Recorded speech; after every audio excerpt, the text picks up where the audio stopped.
watching this, think about it, those last couple of sessions. Where was I at that same spot? Okay? Control, turn 7. This control, go ahead. Find a runoff on a dark burgundy bike with green and black leathers, still on the outside, not in an impact zone. Okay,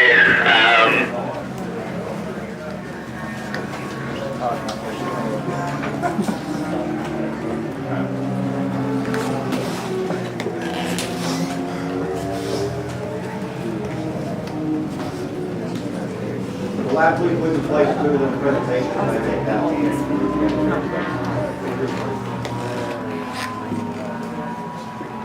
All right, this is coming down the, coming up to the carousel. Hold it in tight, and as about halfway through you start drifting out a little bit. I use this as my reference point. Now follow the black line around. Should be right up next to that curving when you come around there. See how nice and smooth that was? Here's some kind of a little bluff. That's what I'm talking about. So, try to keep it nice and smooth. It'll lose traction there. Question on there, you can tell this is old because there's no black square here. Right up next to the curving. See that? Drift out. Right up next to the curving again. Drift out. Now watch this. Nice and smooth. Right over the other side. There wasn't a lot of zigzagging back and forth there. Right hand side of the track. No reason to be over here on this side unless you're making a pass.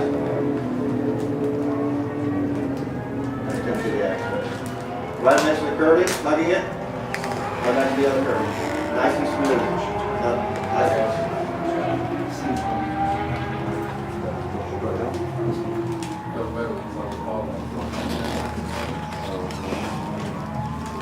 Come on the gas there. Where's that flow? You hold it. On the gas all the way up to there, so. This is the dent they fixed. It's right there.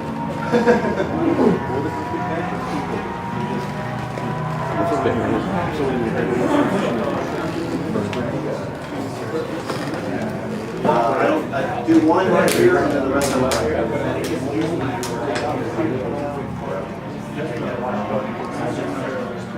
Drift out, back around, you get right up, get right here.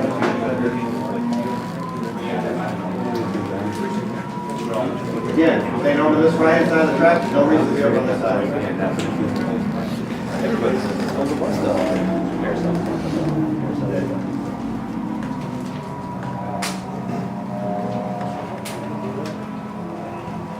Everybody notice that the carousel is not smooth, it gets a little sharper right there at that one spot. That's the kind of naturally pushes you out. I use that as my reference point to kind of push you in. Can you clip this curve here? Yep. And the biggest key is to get that right when you're coming right here to set you up for the drive and the show. Going over it though. No, right next to it. No, we go over it. Right? I mean, it's kind of a sketchy move. How am I having to do it? You can go over. I have been harassed. The guy coming over the curb is there. See how smooth it is? I'm not zigzagging out on the track. It's the straightest line right through there. Coming up on some floor riders. Okay, everybody notice? I came up on some floor riders. Look how far away I'm staying. I'm not right up on them. Because they're obviously slower riders, don't have the experience. I don't know what they're going to do. Okay, everybody asks, can you pass in this? Yep. I don't know, what do you think? Outside, yeah. Outside. In off the concrete. Not going to make that one, so I back off. Can you pass right here? Absolutely.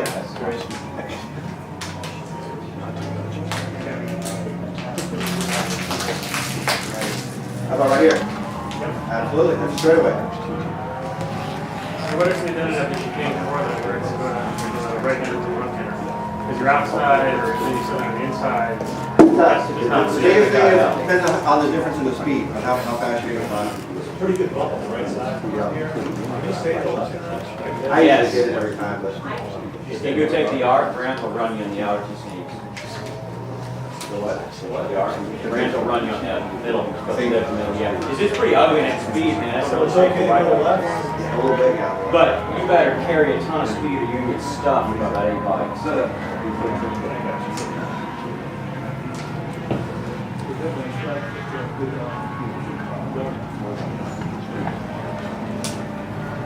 Well, that's not really what the steering is. Remember, as you come up the slow rider, just adjust your pace off. Don't get right up on them, you don't know what they're gonna do. That's the whole, right there, curve, right there. Right on. Set you up perfect. Did you downshift on that transition? There's 15 minutes of thing. I'm not gonna get that one, so I let off. I don't stuff this guy going into the turn. I let off, get right in line. I'm not sure what he's doing. Holy cow. Inside. Once they leave the track, it's Had to go. Real bad. But see, that's the perfect example of why I'm not right on him. If I might have followed him, had I been right too close to him. So give the other people some room, especially if they're slower. You know, they obviously don't have the experience. You never know what they're going to do. Where do you pick up your downshift on the launch? Right before.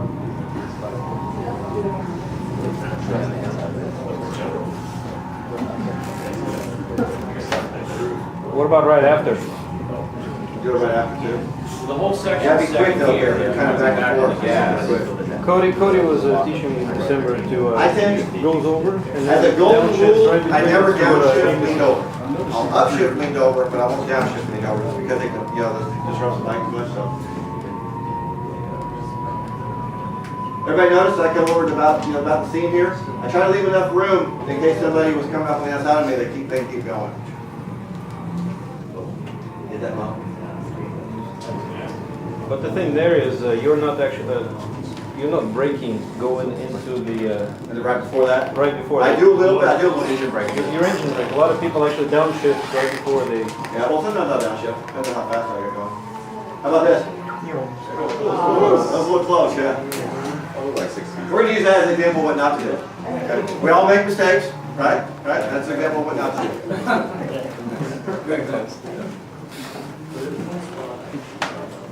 I'm sorry, I had to back that out of the presentation. It was, it didn't back up through the presentation.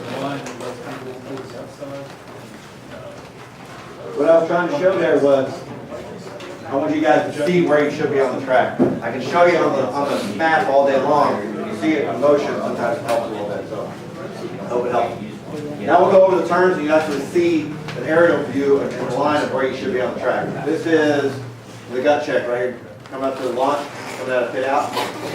There's naturally coming down the, what is it called, sugar spike? Come down sugar spike, and sugar scale, and come down. Which the idea here is as straight and smooth as possible. Okay? After you exit there, it's going to push your natural inertia is going to push you to the outside of the track. That's great. That's where you need to be. You need to be on the gas. Going down the straightaway. The only time you should be on the left-hand side is if you're making a pass. All right. This is gut check. No, I'm sorry. This is a launch. Looks completely different on this view. You can't even tell the elevation change. How long it is. The biggest thing is look for that X and use that as a reference point. You need to be shooting. You should be, you know, more than half the track over once you come over that when you come over that hill. He found out the hard way that you spend a lot of time recovering and you wind up out here on the outside of the track. Even if you don't go off, it's hard to get it turned back around to the about where that X. I shoot for that X. You gotta trust the X. You gotta trust something. Find something on the track there, but you can't see the turn. So figure out what's good for you and start to lean and start. And it's like watch that little track left loop. Once you get that lean, you're there. You just hold it all the way over and come back around. Again, smooth, nice and smooth, nice easy motion back and forth on the bike where we kind of talked about. It's pretty straightforward. You want to be right next to the canyon stripe, just come along there. I think that corner worker's sitting in that chair right there. So come around, hold the canyon stripes. Again, you're just trying to get through there as straight as possible. Here's where the corner worker's right here. So you come around, you hold it. This is where he got more totally. You're trying to recover from drinking water here. You just want water here, go in the dirt. I was really surprised you kept it up, man. You get that dirt there. I was like, oh, yeah. And then you slowed it down here, and I was like, okay, it's down the concrete. Keep in mind, something he didn't do is keep in mind if you do have to go off in the dirt or anything like that, you need to go see the track marshal. Okay, I was behind him, so it wasn't a big of a deal. And remember, if you go off the track, the tires are hot, they're sticky, they're going to pick up some stuff. So it's slid a little bit showing the next turn when we went to the left too. Michelle saw on the lap loop, you can go the inside. inside or the outside of the concrete, is try to not think about this. The only thing that you're really gonna feel is the seams. And the concrete was like, they did it in sections, so as you go along it, it's like going down a sidewalk, it's got seams. If you go over in the concrete, you know, without even looking down, you can feel it, just across the street, go through the line. Well, I can't on my crappy suspension, full wheel suspension. Alright, obviously, we're teaching the lines on the inside of the concrete, but if you do have to drift wide, don't panic, okay? Just ride it out, it's got a good grip on the concrete, okay? I never slipped there. Now, if you get out too far here, there might be a bunch of This is where that new asphalt patch is. They're trying to fix the distance right here. If you went on the track drive, Frank talked about this in the scene here. Everybody ever clear on this? As you're coming on here, the inertia is going to push you out. You should be on the gas. Okay? You be on the gas. You're going to let the bike drift out. Be on the gas. Come out. This is going to be the only spot on the track where it's pretty open track where you're going to be kind of feeling like you're sweeping. Because the inertia is going to push you outside the track, and so you get back over this side to make the turn. Okay? Nice and smooth. Keep that in mind if you're going to make it past this. Alright, this is the bus stop coming up. Again, we're just talking about it before class. This is going to be, you're just trying to get through this turn on the right line. Get through it clean, set yourself up for this little turn here and smooth. You're trying to set yourself up for that straightaway to get the best drive out of it. You set yourself up good here, this will feel nice and smooth, you get on the gas soon. Okay? Level 1 pressure. Alright, here's the sweeper, heavy acceleration zone. You should be on the gas from here. I'm shifting usually about mid-turn there, you know, to get a good drive. Keep in mind, they did that little patchwork with that little bottle, it's like a little, you know, the grip feels okay on so far. And now the main straightaway. As you get about here, you should be already starting to drift out. You should be, you know, 5 or 6 feet off that grass. Only, I don't know, a short time where you're kind of right next to the grass, and everything else is drifting. But ultimately, you're going to end up on the outside of the track. It's going to let you push, might push out as you're accelerating, and also sets you up for the turn at the end. Alright. The X is a good spot there. Get the X and turn in. Can you take that from the inside of this track? Sure. You just have to hold it a little tighter. You have to watch out for that bump a little more. So you make the pass, okay, you make it there. Keep in mind that it's going to be a little bumpier. It might be like a be on the brakes a little sooner. Alright, so I just come around there. He was asking, do I brake here? Not really. Sometimes I drive a downshift and carry it through there. It's a little misleading because if you're going so fast coming down that straightaway, but it's pretty good distance. You got a lot of time to brake, okay? Come in, I usually do some braking every day downshift and I'm fast I get going. Come around to Diamond Deck.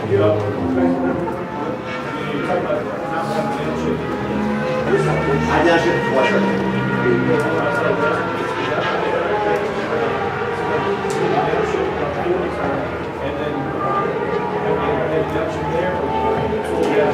I'm downshift here, and then so we got a lot of engine braking, do a lot of engine braking, and I'm on the, I got my hand on the front brake, I'm not really braking, so I don't want that bump to disrupt the bike too much, so I got a little pressure on the front brake. I come around and I carry the brakes, and I catch another downshift right as it's expanded out.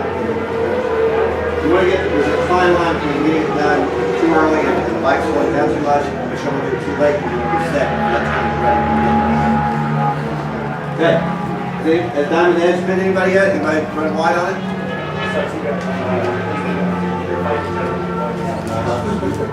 Diamond's Edge is kind of misleading. It's just like Trigger's Bike. The track goes on pretty far. I take that back. The concrete goes on pretty far. The track stops about the same distance as it goes all the way around. So there is some candy striping there. It's pretty smooth. It's kind of worn down, but you don't really need to drift real wide there. The way I look at this corner is you don't want to go into too hot because you get into trouble real fast. I tend to come into it hard on the brakes, get the bike turned, and get off of it. I don't really arch it too much. I'm kind of more of a triangle. Get on it, hard braking, and then get on it. I'll give you an example. That's where I caught you.